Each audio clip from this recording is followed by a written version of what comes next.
Hi everyone, thank you for joining the webinar today. Just going to give it a couple of minutes to give people a chance to join and then we will get started.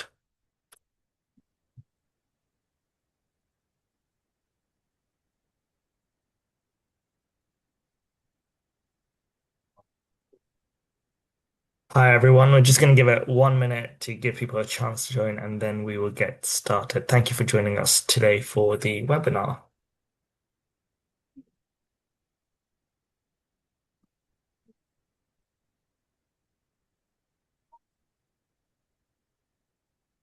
Great. I think we can get started now. So just want to say thank you all for joining us today for the marketing webinar for Small Charity Week. I'm Sahil. I am the Key Partnerships Manager at Big Give. And today on the call, we have Georgia from Global's Make Some Noise, who will be delivering the presentation today. Just before I hand over to Georgia, I just want to go over some housekeeping. So in your Zoom panel, you may see the chat box on the right-hand side of your Zoom panel. Please set your chat reply to everyone so everyone can see what you're writing. You can introduce yourselves here. You can also use it as a way to share ideas and do a bit of networking if you wish to. So please do use that function. If you have any tech issues, please post them um, in the chat box and I'll get to them as soon as I can see them.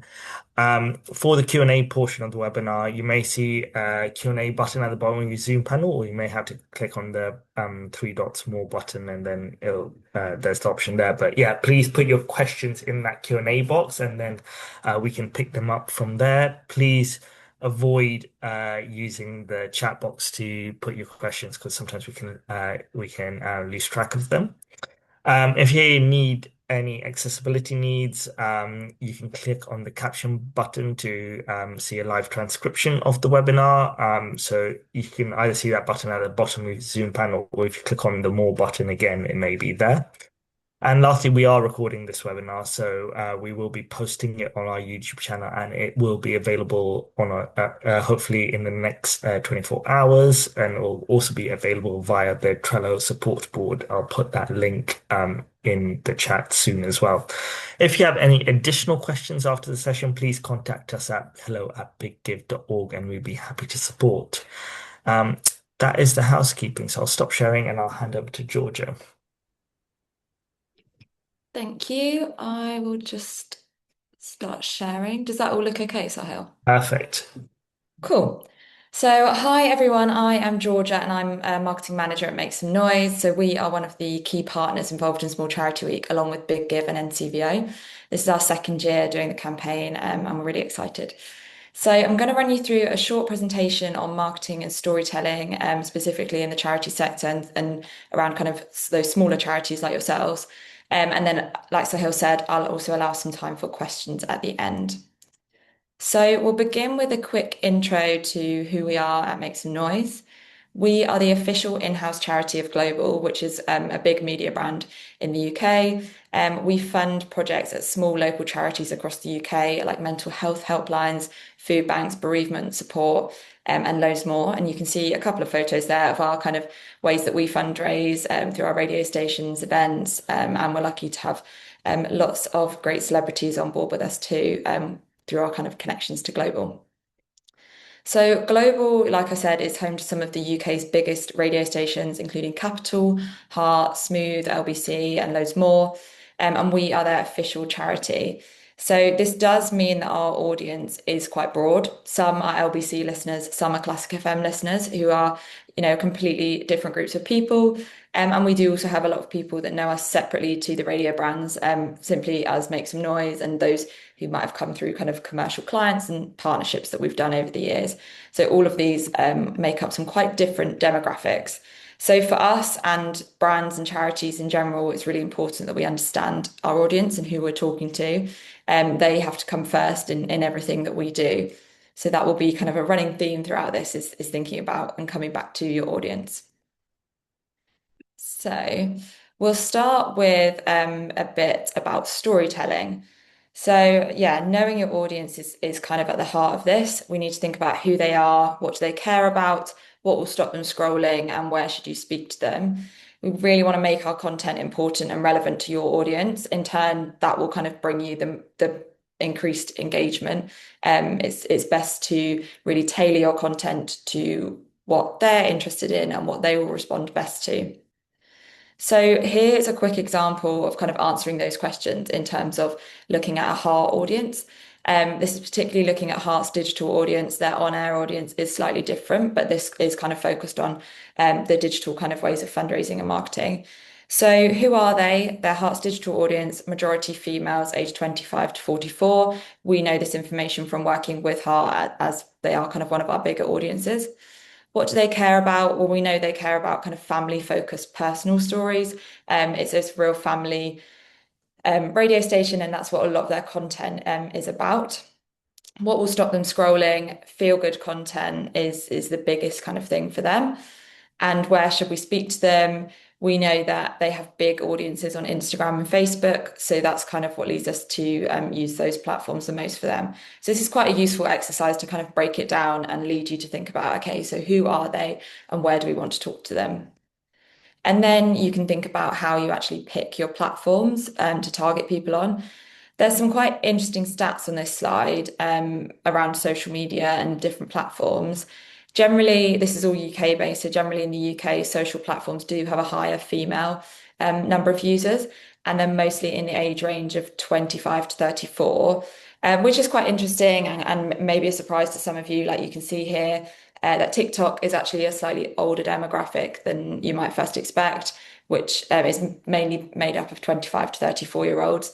It is often assumed that TikTok is mostly teenagers, but actually in the UK, that is not the case. And it's kind of growing and growing. And so it's probably did start as a lot of younger people, but as it grows, the age is really changing that bracket. So that's really interesting to know.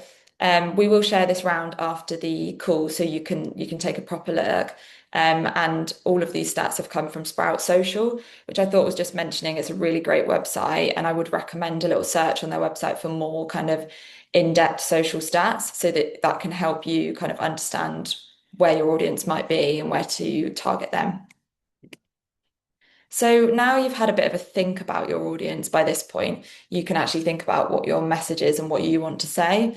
You need to kind of meet your audience where they are, like I was saying, so you can decide on that message you want to give them.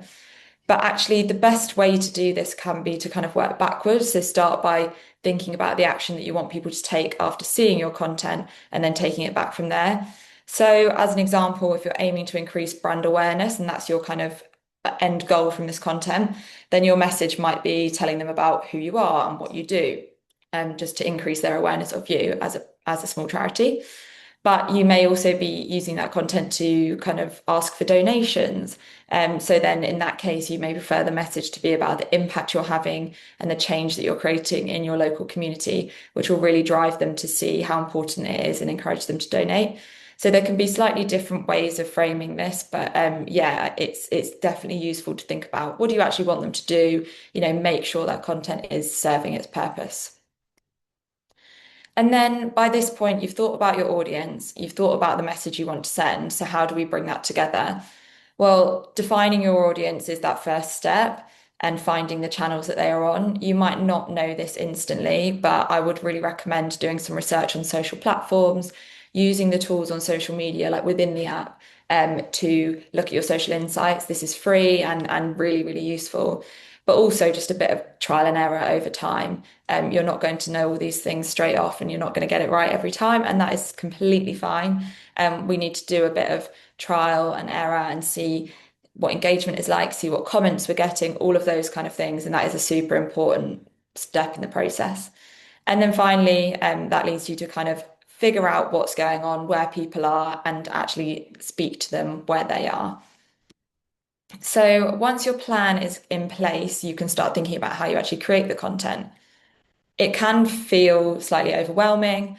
So we found it really useful in the past to actually just break it down into smaller segments. And one of those could be looking at content pillars. So you can build a framework of content pillars and look at having sort of like when you're going out and posting on social media and things, making sure that each post falls into one of these categories. It's a useful way to kind of track your content, track how much of each thing you're doing, what performs best, what brings in the most engagement, and what maybe doesn't work so well and you need to have a look at. So for example, these content pillars could be impact stories, showing the real people and the real change behind what you do. You could have sort of behind the scenes content, showing the work and the people, the team behind it, not just the outcome. You could do some educational content, explain the issue that you're tackling, use big stats from that you can get online and things like that to really explain the need and the issue and educate people on why it's so important. Calls to action, again, these are really, really important. You're asking people to donate, maybe volunteer, attend events, share on socials, to their networks, whatever that might be, take part in challenge events, things like that. Again, you might find that actually all of your posts have a call to action, which is great. And the call to action like can just be as simple as leave us a comment if like about what you're interested in, that kind of stuff. So yeah, that's another one that's really important. And then finally, talking about your community. So this might be partners, supporters, and events that you've got going on. And once you're kind of tracking against what's going into those pillars, it's really kind of easy to see. I mean, we use a spreadsheet and we track each post that goes out and we put which content pillar it goes next to, and we've like kind of numbered ours. And at the end of the month, we can see, right, we've done 5 posts against our community, for example. And then we're able to look at, did they do well? Did they do not so well? And looking at maybe next month, let's do some more impact stories because we haven't done so many of those in the past month. That kind of thing is a really useful way to sort of easily digest and plan your content and break it down.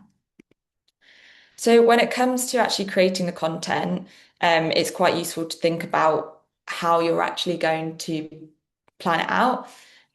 So this is quite a useful framework to think about. Start with the hook, then tell the story, which leads you to share the impact, and then end on the ask that you want to make. I mean, this is mainly tailored around social media and posting on social, but video content and things like should always follow a little bit of a structure that leads people to that place at the end where they feel compelled to donate or whatever the ask might be. So on the next slide, I'm just going to play you a really short video that we created a couple of years ago for our social channels.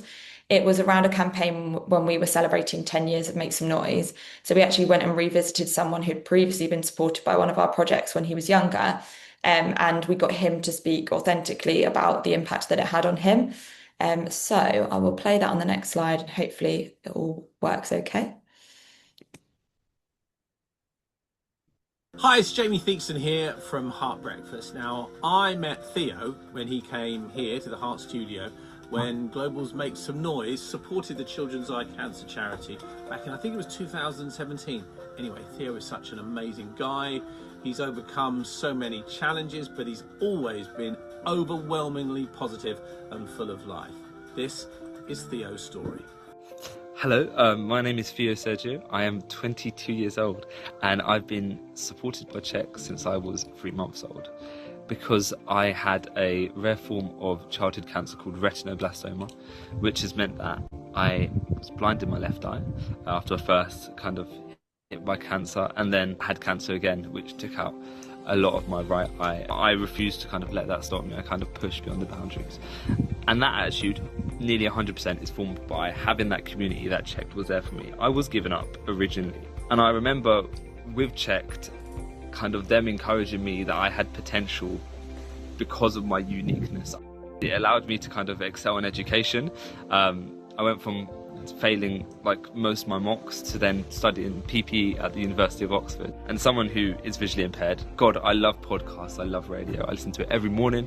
Podcast is how I love my life, it engages me in everything. I came to Global and I will never forget that day because it made me feel like such a special person, and was meeting some of my kind of favourite presenters at the time who I'd listened to growing up, especially someone like Jamie Theakston, I remember.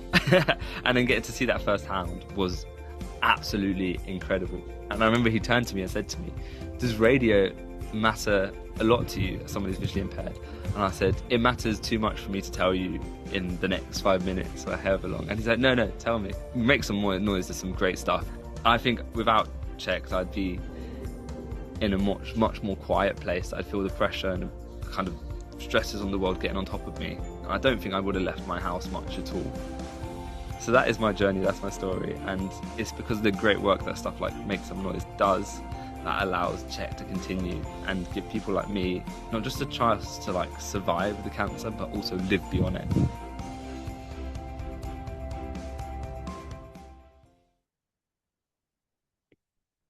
So I hope that gave you a little bit of kind of inspiration for your own content. It was such a lovely video, and we'll come on to this in the next section. But we, that was self-filmed content, which works really, really well on social. It feels relatable, it feels authentic, and such a great kind of well-rounded story as well. So yeah, we're still talking about that piece of content a couple of years on, even after we've rebranded. If you saw our old logo in there, we'll just ignore that. So yeah, it's a great piece of content that we keep coming back to as a really good example. So we'll now just touch on social media and trends. A lot of this is about social media, but we can kind of look into it a bit more deeply with trends and things like that. So as you'll know, trends change all the time, but I just wanted to share a few that seem like they're kind of here to stay for the moment. Um, so the first one is portrait format videos for Reels and TikToks, just like that one of Theo works really well. Every kind of social media channel has now adopted that format. It doesn't mean that long form videos are at all like they're still really important and actually kind of coming back up again. But the portrait format ones for Instagram Reels, TikToks, LinkedIn now have a function where you can post Reels as well. They're really, really great. Carousel posts. So this is particularly on Instagram, but again, you can do this on multiple platforms, is where you post more than one photo and you can kind of scroll through. What tends to happen with social media channels is when a new feature comes out, that Instagram will really push out people that are using that feature. And same thing happened with carousel posts. When they became a thing, it was like if you did a carousel post, your content would be pushed out and perform really well. And that seems to have stuck, that people are still kind of doing that and expecting to be able to scroll through multiple photos.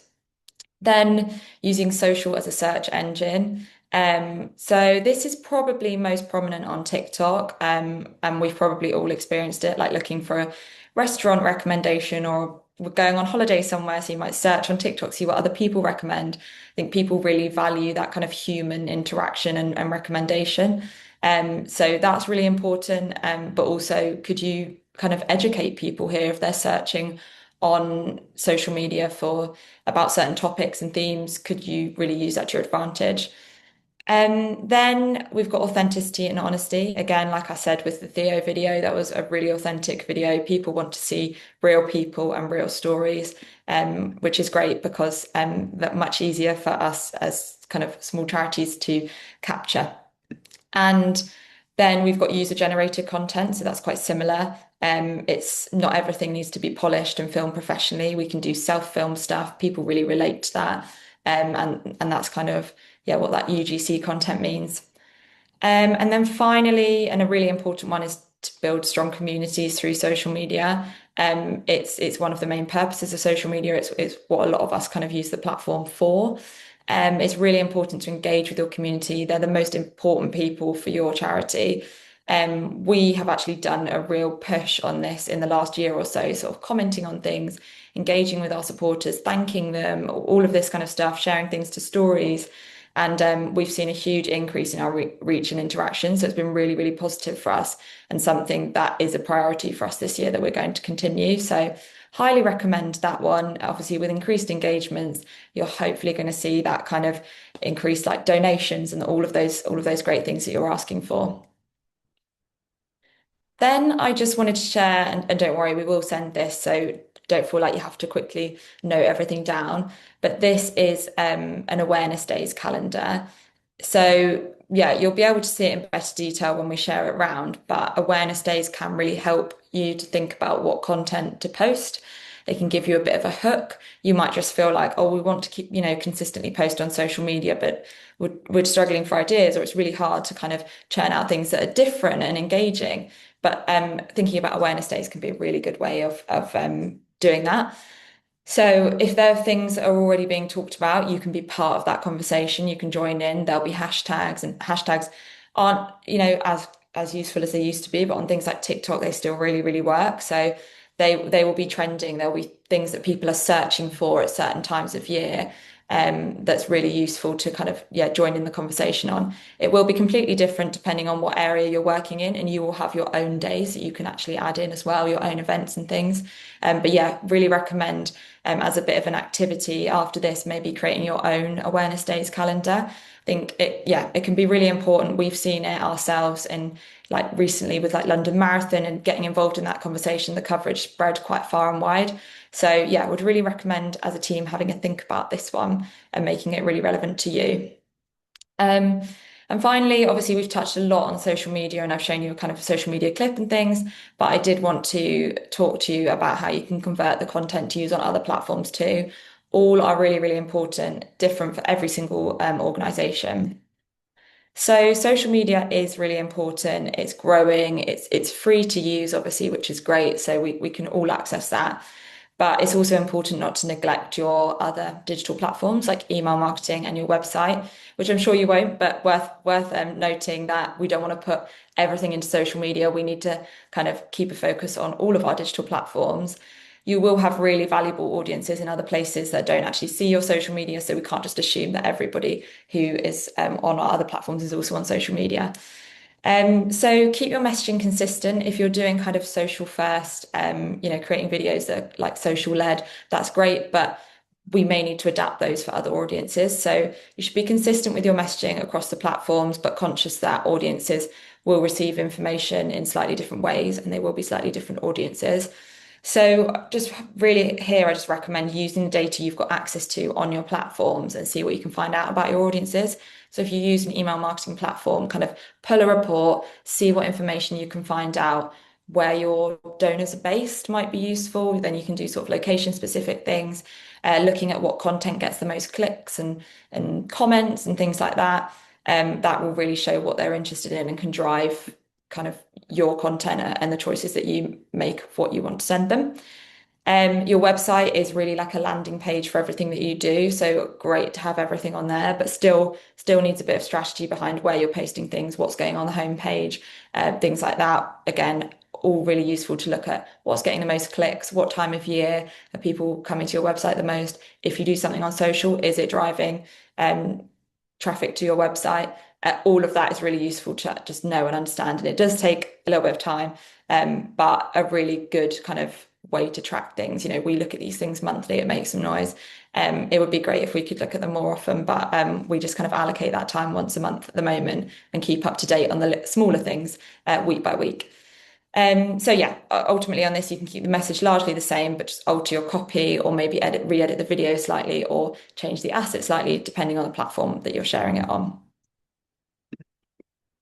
And in terms of platforms, I just wanted to share a few recommendations of some free ones that we use. We use all of these and we love them. They're great. There's loads of paid platforms out there, which are also great, but it's good to know about the free ones that do actually really work. So for designing assets and things like that, Canva is great. I designed this presentation on Canva. You can do loads on there once you really get to grips with it. We use it all the time, but we've got all of our kind of logos and our brand assets in there. And you can create a team that is like, so we have like the Make Some Noise team on there, but everyone then has their own individual accounts. So we don't just use it for marketing, we actually encourage the rest of the team to use it for little things that they want as well, because all of our brand kit is in there and that just helps spread out resource and people can do things themselves. So that's really great. Would highly recommend that. For editing videos, you could use CapCut and iMovie. There is things like Premiere Pro, but actually CapCut is a free and really good version of that. We can get absolutely what we need from that. So would highly recommend that. For scheduling social content, Meta Business Suite is really useful for Instagram and Facebook. You can schedule one post that goes out on both platforms, but change the caption slightly, or just schedule onto one platform. That's really useful. And again, your insights can come through there too. So would really recommend that one. And for social insights, I would just say I mean, you may have a great platform that combines all of your social insights, which is really, really useful. But actually, you can just use the in-app tools. So going into Instagram, looking at your insights, going into Facebook and looking at that. TikTok have some really interesting insights as well. You can see things like how many people made it to the end of the video, what was the average watch time, where are your viewers coming from? Are they followers or non-followers? Are they UK based, US based? All of this stuff that feels kind of like, wow, that's actually, there's a lot there to kind of take in. It's really useful to start off small and tracking the smaller things, and then you can kind of broaden that out as and when you feel ready to.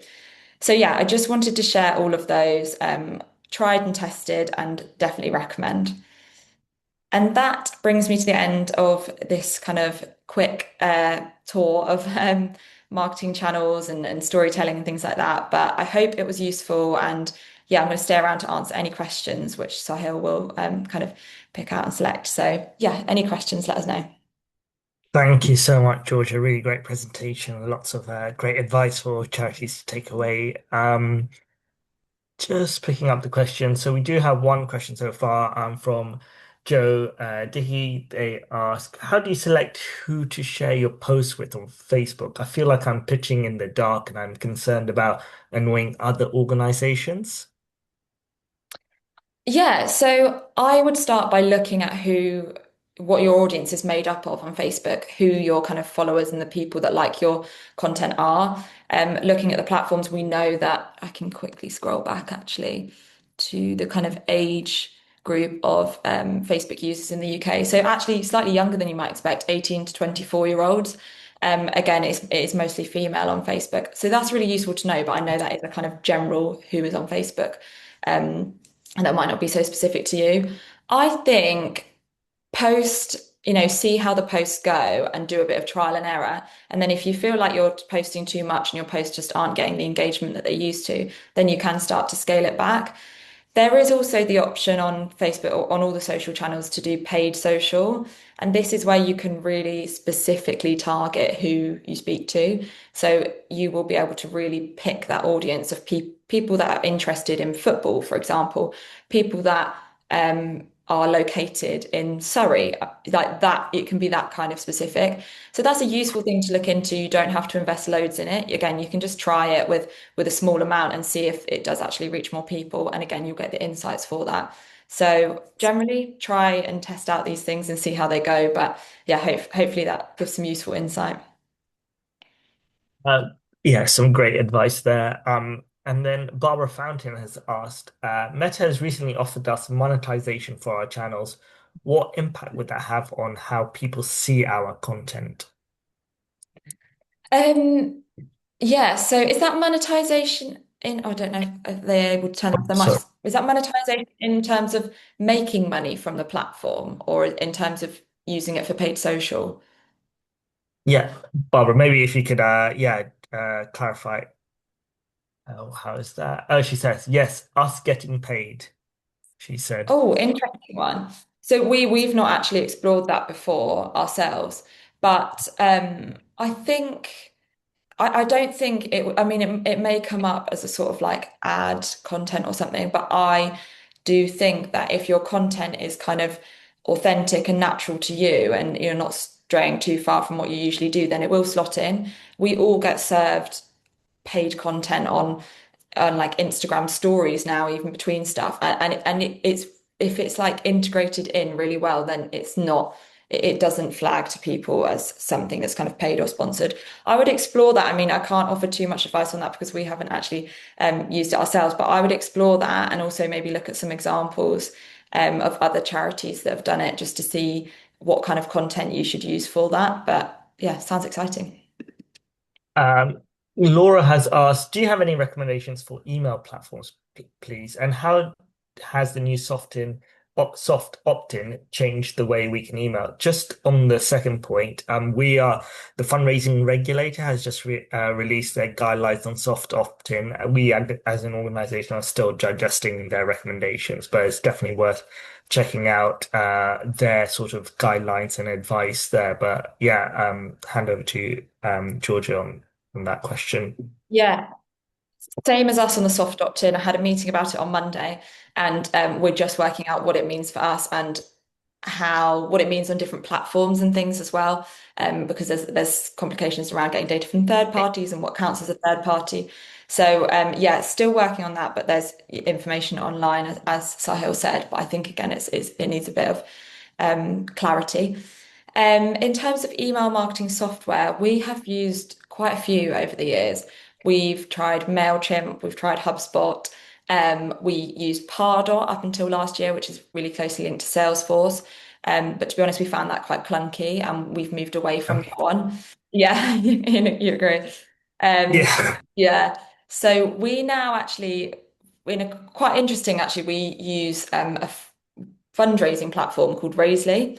It's not a UK-based platform, but we basically swapped from Just Giving to Raisely, and it's been so great. And then we've kind of developed and actually moved to doing sending out emails from Raisely now as well. So it's worth exploring that as a charity because it's built for charities. The CRM capabilities aren't as kind of intricate as you might get on other platforms. But as a fundraising first platform, it's great. We can make really bespoke pages and stuff like that. And the email marketing is sort of like drag and drop. And all of our online donors are on there. And you can also upload people manually. So it's a great platform. Yeah, would maybe recommend looking into that one. We've switched over from MailChimp to Mailjet just for some better integration with our CRM. Mm. So that is one we can recommend as well. But yeah, definitely, I think, as Georgia said, worth sort of maybe mapping out what you exactly need. Do you need, like, for Yeah. example, an integration with your CRM or not? And then I think that, yeah, working out your requirements and then finding the best platform for you to use. Um, and then there is one question here from Jenai Reed. Is there one tool or platform that is best to create databases and track the different data analytics? Oh, good question. And we're quite lucky. We've got obviously we work within Global, so we've got access to kind of a lot of data platforms that they use, and we're actually doing a big project with them at the moment. So we're still kind of at the start of that. And previously so we can pull reports from Raisley and tend to do a lot through Excel and trying to kind of automate things through Excel spreadsheets.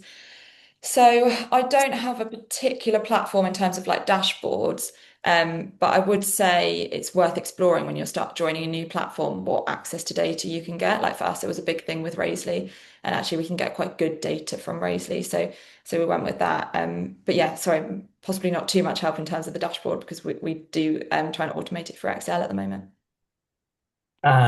Great. And then there's a question from Emily here. Yeah, question for me. I wanted to be able to say we are one of XX number of charities in the UK taking part in the Small Charity Week campaign this year. How many charities of those who applied were successful? So there were 1,108 applications, I believe, and then the total number of successful charities was, just bear with me, I should have this number on the top. It's 200 and sorry, just bringing up the number. It was about uh bear with me. Yep. It was 257 charities out of 1,108 were successful.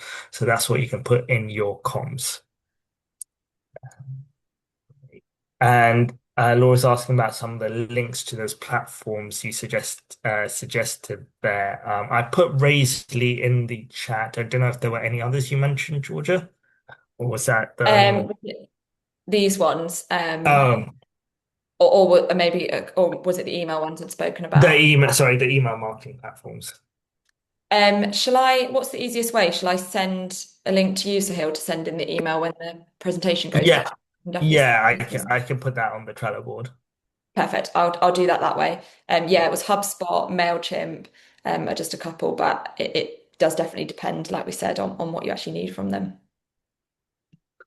Barbara's asking, we're looking to target corporates for match funding, but we will be going in cold. We've got a team of volunteers researching companies that have a link to people we serve, oral health, for example, and we will be looking to utilize our CEO's LinkedIn account. However, we are going in totally cold. what would be your recommendation? What's your recommendation on the opening line should be? Do we go in straight for the ask? I guess firstly, it depends the size of the organization. If you're going for really one of those sort of really massive corporates, I guess it is just sort of building that relationship initially because they very rarely are in a position to be just like yes on the first meeting. They do have a lot of processes to go through to sort of onboard charities and approval processes. So I think it's critically just going in for that building that relationship. And I think while yes, you definitely want the support for the small charity week campaign, I think it's also building about that long-term relationship. It's not always easy to get in front of corporates, so you want that long-term relationship. So I think it's just more about sort of explaining what your charity work does and how that is sort of linked to the sort of the aims of the corporate, what they do depends on where they work and what things they fund if they do have like a philanthropic arm. So I don't have a sort of one succinct opening line, but I think your goal should be just developing that relationship initially rather than just going in straight for an ask. Great. And yeah, so Victoria's asking, we're wondering when we're able to share publicly to our followers that we're part of the campaign. You can do that now. It's really great opportunity to start warming up donors. So as soon as possible, maybe just send out an email saying, "Hey, we're taking part in this campaign in June. Uh, Save your donations for then." So yeah, you can start announcing it from now.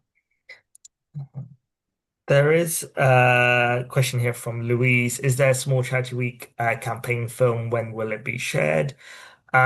Yes, a campaign film will be shared, I think, 2 to 3 weeks before the campaign starts. So, um, yeah, so we will send you an email once that video is ready for you to use in your sort of marketing campaigns as well. Uh, Victoria. Oh, Victoria's just her internet cut out, and she was just asking about if she can share about taking part in the campaign. Yes, you can share from now that you're taking part in the campaign. You can email your supporters from now, just get them warmed up, and say we're taking part in this match funding campaign at the end of June. You should save your donations for then. So yeah, you're never too soon to announce you're taking part in the campaign and let your supporters know. How can we get the Small Charity Week campaign assets? Barbara's asking. They are available in on the Trello board, and there will be more assets available soon. So I will put that in the chat again in case you can't find it. But yeah, all assets will be posted on the Trello board alongside other resources, webinar recordings, these slides, for example. So please do bookmark that link and yeah, just keep checking it, and as more assets are added to that. Great. Yeah, I can't see any other questions for now, but just wanted to also remind people of Google Ads as well. Uh, you can, as a non-profit, you do get a grant of sort of free money to spend on Google Ads, so definitely worth exploring that as well. Um, Not just for this campaign, again, just for sort of raising awareness of what your work does. It's free money. They do have a sort of mentor program as well to help you get sort of set up on ads and explain how it all works. So, if you haven't already explored that, that's definitely something to look into as well. And then, yeah, I can't see any other questions, so I'm happy to wrap up. But if anything else does come to mind, just a reminder that you can email us hello@biggive.org, and we will be happy to answer any questions. We will be posting this recording on YouTube in the next 24 hours, so you can rewatch and share it with colleagues, etc.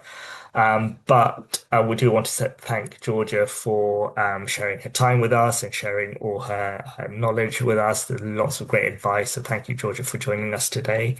I want to thank everyone for, again, attending the webinar. And oh, sorry, someone has uh, asked about the Google Ads grant. So let me just bring that up quickly so I can link to that. Uh, is yeah, sorry, that is in the chat now. So if you do want to look into Google Ads grants, just follow that link, or just Google Ad grants, and it's the first link that pops up. But yeah, I want to thank all of you for attending the webinar today, and asking us lots of questions. I hope you found this session useful. A reminder, we do have the Ask Us Anything webinar on Friday. That's your opportunity to come and ask Big Give, Globals Make Some Noise, and NCBO any and all of your questions. No question is too silly, so please do attend that webinar and please come like with all of your questions, and we'd be really happy to speak to you in person and answer those questions. But in the meantime, I hope you all have a great rest of the day. Thank you. Thank you. Bye.